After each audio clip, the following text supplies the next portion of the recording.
Hello students, मैं खुशबू आपके अपने यूट्यूब चैनल विश्वास स्टडीज़ पर आप सभी बच्चों का स्वागत करती हूँ। उम्मीद करती हूँ कि सभी बच्चे ठीक ठाक हैं। तो बेटा, आज के इस सेशन में हम क्लास 8 सब्जेक्ट इंग्लिश के जो नेक्स्ट चैप्टर्स हैं 9 से लेकर 12 तक, उसके जो मोस्ट इम्पॉर्टेंट क्वेश्चन है जिनके एग्ज़ाम में आने की जो संभावना है वो बहुत ज़्यादा होती है, उनको कवर करने जा रही हैं। सेशन को स्टार्ट करने से पहले आपको बता दूं कि इससे पहले बेटा इस चैनल पे मैंने जो प्रीवियस ईयर में इंग्लिश का पेपर आया था वो सॉल्व करवाया है और 8 चैप्टर्स के मोस्ट इम्पॉर्टेंट क्वेश्चंस को भी कवर किया है। अगर आपने वो वीडियोस नहीं देखी तो आप ज़रूर देखिए ताकि आपके पेपर की तैयारी है वो अच्छे से हो सके। So let's start our today's session. We will start with chapter 9 charge for love. हाँ जी, फर्स्ट क्वेश्चन देखिए, who approached the owner of the shop. तो कहते जो शॉप का मालिक था, ऑनर क्या होता है, मालिक। तो शॉप का जो मालिक था उसके पास कौन आया, a boy. What was the owner charging for healthy puppies. तो कहते जो हेल्थी पपीज़ थे उनके लिए ऑनर कितने चार्ज कर रहा था, कितने पैसे ले रहा था, $30 to $50। How much money did the boy have. Boy के पास कितने पैसे थे, $2.37। What problem did the lame puppy have. Lame क्या होता है, लंगड़ा।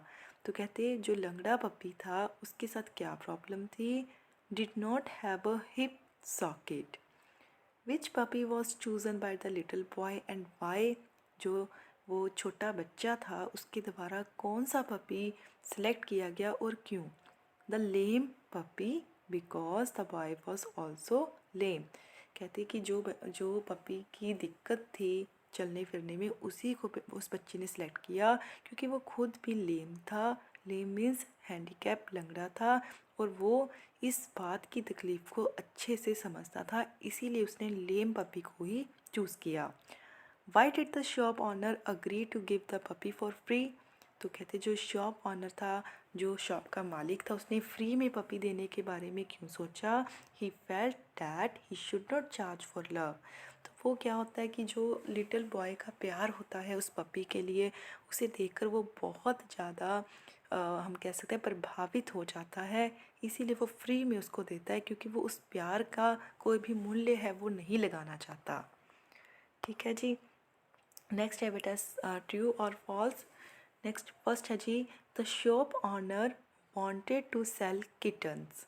तो वो जो शॉप ऑनर था वो किटन्स बेच रहा था। फॉल्स बेटा, वो पपीज़ बेच रहा था, किटन्स नहीं। किटन्स किसको बोलते हैं, जो कैट्स के बेबीज़ होते हैं उनको बोलते हैं।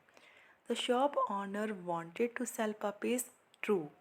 The boy was an athlete and needed a pet to exercise with. कहते जो बॉय था वो एक एथलीट था और उसको एक पेट चाहिए था जिसके साथ वो एक्सरसाइज कर सके। False. One of the puppy was blind. उनमें से एक पपी ब्लाइंड था। फॉल्स, ब्लाइंड नहीं था बेटा, लेम था। The boy had enough money to buy 4 pets. कहते जो बॉय था उसके पास इतने पैसे थे कि वो 4 पेट्स खरीद सके। False. The shop owner insisted that the boy might take the puppy for free. तो जो शॉप ऑनर है वो बॉय को कहता है कि वो पपी को फ्री में लेकर जा सकता है। सही, true. The boy had a crippled leg. तो बॉय था जो वो उसकी लेग में दिक्कत थी। सही। The boy initially came looking for a horse. जो बॉय था वो स्टार्टिंग में एक हॉर्स लेना चाहता था। फॉल्स। हाँ जी, नेक्स्ट है chapter number 10 safety while driving. First question, what does Seema love. कहते सीमा को क्या अच्छा लगता था, automobiles and driving. What does she red on the internet. तो उसने क्या पढ़ा हुआ था इंटरनेट पे, about cars. Why did she call her friend Bhavya. उसने अपनी फ्रेंड भाव्या को क्यों बुलाया, because she also love driving. Bhavya को भी ड्राइविंग अच्छी लगती थी। What did Seema and Bhavya decided. They decided to take the car of Bhavya's mother. अब दोनों को ड्राइविंग अच्छी लगती थी तो उन्होंने क्या सोचा कि भाव्या की जो मदर है उसकी जो कार है वो ड्राइव करेंगे, हालांकि उनको ड्राइविंग नहीं आती होती। What was their itinerary go to sector 17, तो कहाँ पे उन्होंने जाना था? 17th सेक्टर में। Who did they meet at the end of the road, road के एंड में उनको कौन मिलता है? पुलिस और traffic police. What did the police do, police ने क्या किया? Took the girls and the car to the police station, वो उन लड़कियों को और कार को पुलिस स्टेशन ले गया। How did the police council Seema and Bhavya, तो पुलिस ने सीमा और भाव्या को कैसे काउंसिल किया?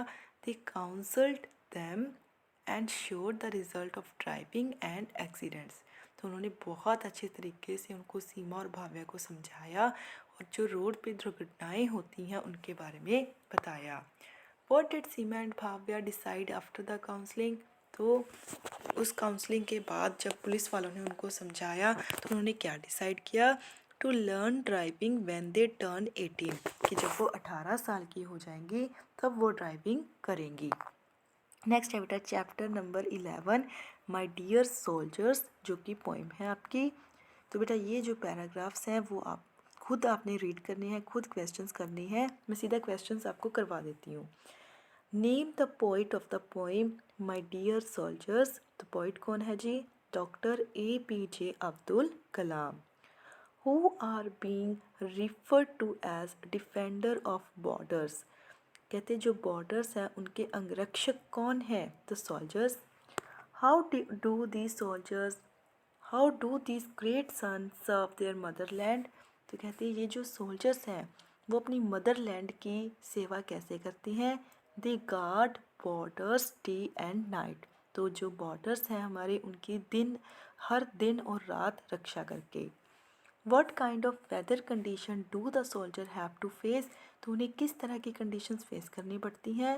All kind of extreme weather, हर तरह की, रेनी सीजन भी, विंटर, कोल्ड, हर समर सीजन, सभी सीजन उनको फेस करने पड़ती हैं। क्लियर। नेक्स्ट है जी पैराग्राफ, बेटा खुद पढ़ लेना आप लोग। Whom has the poem been addressed to, किसको पोइम एड्रेस कर रही है, संबोधित कर रही है? इंडियन सोल्जर्स को।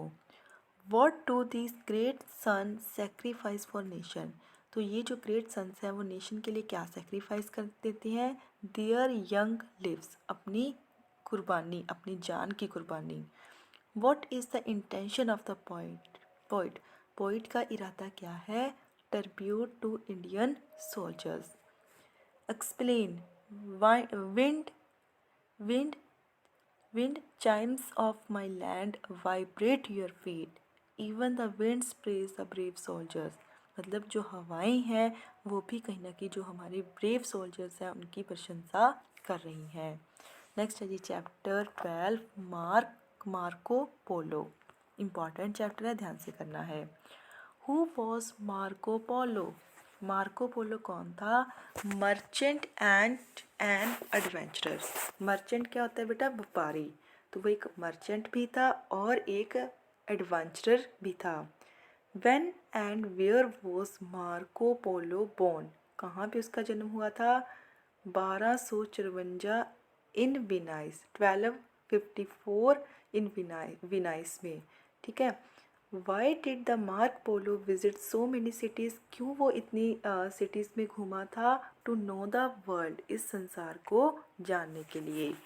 Who accompanied mark polo during his visits, तो मार्क पोलो जब घूमने जाता था, एक्सप्लोर करने जाता था, तो उसके साथ कौन होता था? His father and his uncle. Which feature of the Chinese cities impressed Marco Polo, Chinese जो सिटीज़ थी किस चीज़ ने उसको इम्प्रेस किया? The wealth and the luxury. How did he serve the Chinese emperor, तो उसने जो चाइनीज़ एम्परर था उसको कैसे सर्व किया? A messenger and a spy.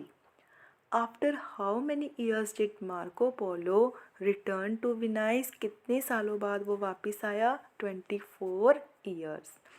What was the effect of the war between Venice and Genoa upon Marco Polo, तो कहते हैं जो आपस में लड़ाई चल रही थी दो कंट्रीज़ के बीच में, उसका मार्क पोलो पर क्या प्रभाव पड़ा?